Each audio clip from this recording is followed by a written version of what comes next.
Hey guys, welcome back to Backbrace. Today we are going to do something pretty cool. We're going to install Kali Linux directly on Windows 11 using WSL 2. So fair warning here, no dual boot, no replacing Windows, and no traditional virtual machine. And WSL 2 lets us run a Linux environment directly inside Windows using a real Linux kernel.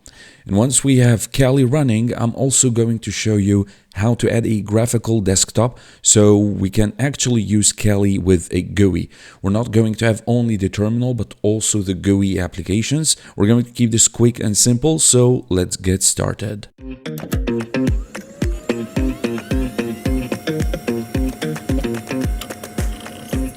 First of all, I want you to go and open the Windows Start menu and start searching for PowerShell. Not Windows PowerShell, but PowerShell. Then go ahead, right-click and run as administrator. Now, the nice thing about Windows 11 is that Microsoft actually has made this incredibly simple. Run wsl-install. And you can see here I have a distribution with the supplied name already exists. So for me, it's already installed, but depending on your system, Windows may ask you to restart. So go ahead and restart. Now, once we are back on Windows, open PowerShell again. And before installing Kali, let's see which Linux distribution are available. So I'm going to type wsl -list and -online. And you will be able to see a list of available distributions. So we're interested actually in Kali Linux, this one right here. So let me go ahead and do wsl -install -d Kali -linux. That's going to download Kali Linux. It's going to show you some animations on your terminal. And it's going to set it up for us. Right, let's get back here. And you have here a prompt telling you enter new Unix username. Back, and your password. Retype new password. And we are good to go. So when you type your Linux password, you won't see anything appear on the screen as you saw. So that's absolutely fine. Just type the password and press enter like I did. All right, that's awesome. So let me just shut that. I'm going to open my terminal. And if you will click on that arrow, you should see Kali Linux installed here. Awesome. So just click on that and you can type some commands. But before that, I want to make sure that we're actually using the WSL2, the Windows Subsystem Linux 2. So let me open PowerShell now, or Windows PowerShell, that's also fine. So go ahead and do wsl -list -verbose.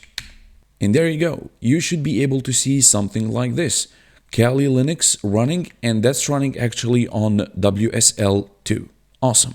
Now let's get back to our Kali terminal. Now the first thing I want to do is to update Kali. So inside your Kali terminal, go ahead and do sudo apt update and sudo apt upgrade. You can escape the questions so you can have a flag Y. Then type your password, hit enter, and let the magic work. It might take a little while, so I'm going to get back when it's all done. Right, so right now Kali is running in the terminal, but let's make things a little more interesting. We're going to install the XFCE desktop environment, so type with me this command. Don't worry, you will have all of the commands in the description below.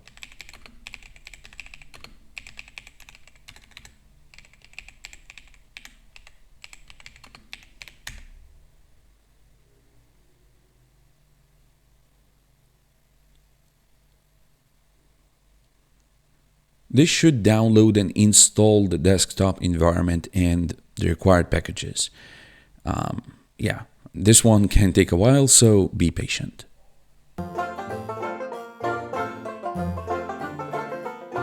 Alright, now we're talking. Please select the layout matching the keyboard for this machine.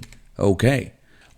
Okay, so the keyboard layout, I'm gonna use English US. And this is a good opportunity to go brew some coffee, get back to your computer, and wait a little bit longer.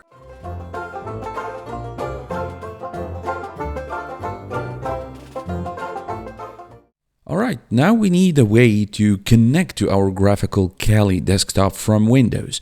And for that, we're going to use XRDP. So go ahead and run this command. And again, don't worry, you're going to have all of the commands in the description below. So here goes.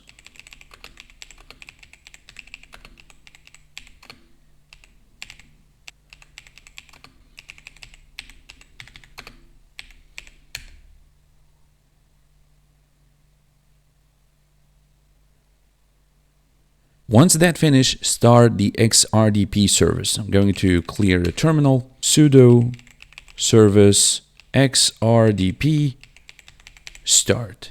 Hit enter. And that's it. Our graphical desktop is ready. We need Kali's IP address. So go ahead and run IP address. Look for the IP address assigned to your WSL network interface. It will look something like 172. And you will have different numbers than mine. So don't copy my address because yours will be different. Alright, so now is the last phase. We need to connect using Windows Remote Desktop. So let's jump back into Windows, open the Start menu and search for Remote Desktop Connection. Then enter the IP address we just got from Kali and click Connect. Do you want to connect anyway? Yes. Awesome. So far, so good. So username is back. Then enter your password. Hit enter. Drum roll, and there we go. Kali Linux running on Windows 11. Not only the terminal, but the GUI version. We got the XFCE graphical desktop running through WSL 2. It's pretty cool. Everything is working. You can open your Firefox. You can check out any website. I will check duckduckgo.com. Awesome. Everything is working perfectly. So let me do a couple of things. First, I want to open my terminal. That's awesome, guys.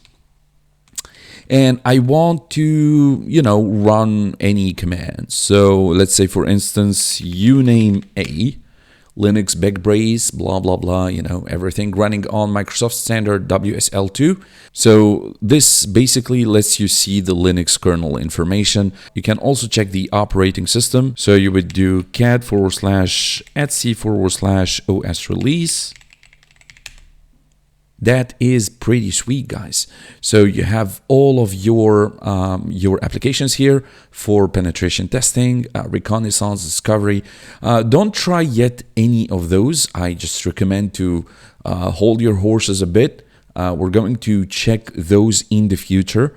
And that will bring me to the end of this tutorial. We have gone from a completely normal Windows 11 installation to having Kali Linux running through WSL2 with a graphical desktop. As you can see, no dual boot, no separate machine, no complicated, the VM where this virtual machine setup. So this is actually the environment I'm going to use for the next series here on Backbrace. Python for cybersecurity. We're going to start with simple projects and gradually we're going to see more complicated stuff. So we'll build our understanding of cybersecurity basically using Python. And I didn't want to do that in Windows. I wanted to do on Linux. And what's better for cybersecurity than Kali Linux? So if you're interested in programming, Linux, Python, or cybersecurity, just make sure you stick around.